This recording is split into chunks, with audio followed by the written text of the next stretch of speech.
Hi, my name is Kelly Perry, and for my final paper, I decided to do it on how advertising images have an influence on our body and self-image. I know as a former college student that being a track runner at Southern Utah University, the media and everything I saw online has such a big influence of how I thought my body needed to portray itself and the images I always see, even today, I'm like, is that how I'm supposed to look? And it's all, I feel like it's always such a worry for current teenagers or younger people within their 20s. They always care about what other people care about, which is not always a good thing.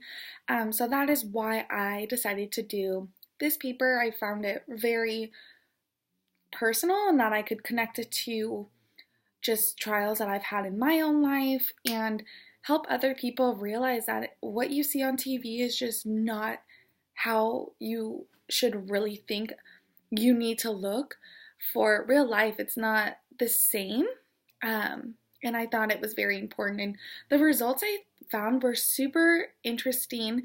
So I basically did a survey and I gave it to post on Facebook, had people from SUU, from friends, things like that, take this survey to get a result. Basically, it was based on body max index, so your BMI score, body image and self-esteem, as well as the media use. So I wanted to make sure that all of these were covered because I feel like that is very important and I thought that's how I would get the best results in my study.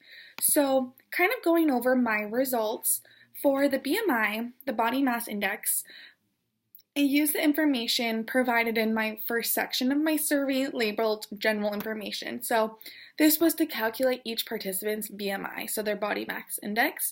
And after analyzing the results, I found that the average BMI score between the male participants was 23.3 and the female was 23.9. So not a huge gap between those two. They were pretty much around the same within the average. But out of the 35 people that actually took the survey, 4 of them were overweight, which I personally thought it would be a lot more than that, which is good, and thought it was less than that. For the body image and self-esteem, my participants were asked to complete the body image and self-esteem portion of the survey with either a yes or a no. Excuse me, in correspondence with general statements.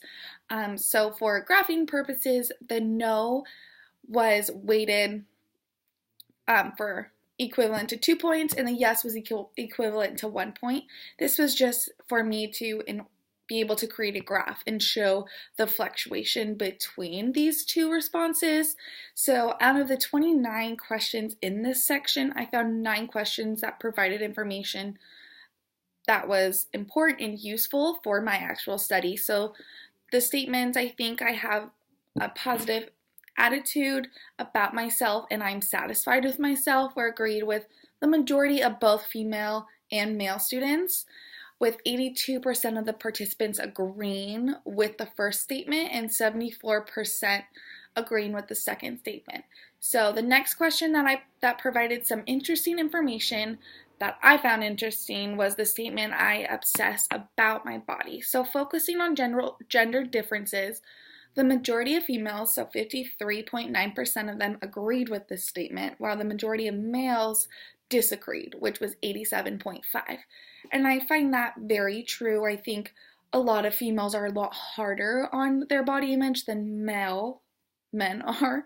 The next statement was, I obsess about food. So interestingly enough, both genders disagreed with this. So males actually unanimously disagreed by 100%, while females only disagreed by 51.9%.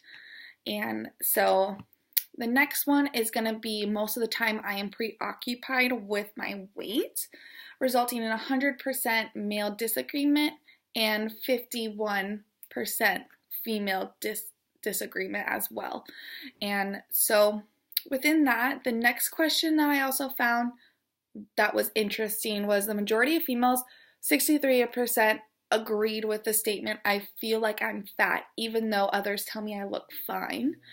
And I found this very interesting as well because I think I have been a victim of that. I guess you could say that I think that I don't necessarily look how other people think of me, and I think that goes with anybody. You always are your worst critic, and I think that is what this study has also shown me, that it's really true that you are your worst critic, and that's the fault of everybody's for the most part that took this survey that I did my study on. The next portion is going to be media use. So for the media use section, I basically divided the results into 4 subsections. So amount, type, purpose, genre, and effect on the body. So I surveyed 5 different types of media and found that the mediums most used by participants were television and the internet. And I think internet even today is just way higher than the television, only because media and internet are huge. Everyone is going on social media, internet to find, research things, anything that is their number one source.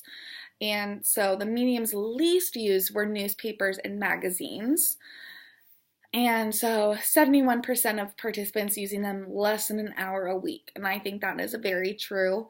I have canceled all magazines, prescriptions, and never use them anymore. 50% of participants claim that they watch TV at least 3 hours a week, while 88.6 people claim that they use the internet more than 5 hours a week. And I find that very true. And now on the new iPhone, they give you your weekly report, and sometimes I look at that and I'm like, I've used my phone way more than I think I should. But back to the results. For the purpose of the media use were listed as entertainment or fun for television. 91.4% was. Magazines were 71.4%, and the internet was 54.3%. So the next kind of area that I did survey was the genres of the media that the college age participants chose to seek out. So the most popular genre of television was sitcoms, so that was 22.9%, while magazines were mainly used for entertainment. That was going to be 48.6%, and then the genre of internet was mainly listed, which was 51.4%, as something other than reality shows, entertainment, drama, sports, sitcoms, etc. And the question style regarding media effect on the body and self-image varied. So the majority of my participants agreed with the statement, I feel that media and society pressure women to be thin. So actually 85.7 agreed with that. And the next question, I feel like media impacts the perspective about what perspective women have about their own bodies. So this was 94.3% agreed with this, while 71.4% of the people that took the survey felt they did not live up to the image media holds for them. So females are 70.4% admitted to feeling more self-conscious about their body after reading magazines rather than watching TV, where males were 100% denied either having an effect. So when comparing the body image the media portrays in television versus magazines, participants said that the television actors and actresses were just right, and 45.7% of my participants said that, while magazine models were too skinny. So 57.1% of the people said that they were too skinny. And then in regards to genre and body image, I found that reality shows, so any reality TV show, did not have a huge significant effect on body image, while fashion and celebrity television had a 57.1% and magazines had a 60%, and this made my participants feel worse about their bodies. So these were kind of the main results that I found in my study, and I just found it very interesting to kind of get some feedback and see how big of an effect media really does have on us. And I think that any other of my current colleagues or anything could agree with me, and I do appreciate people volunteering their time to answer these questions and letting me do this study for you. And I hope this research paper can actually give you some insight on the world today. Thank you.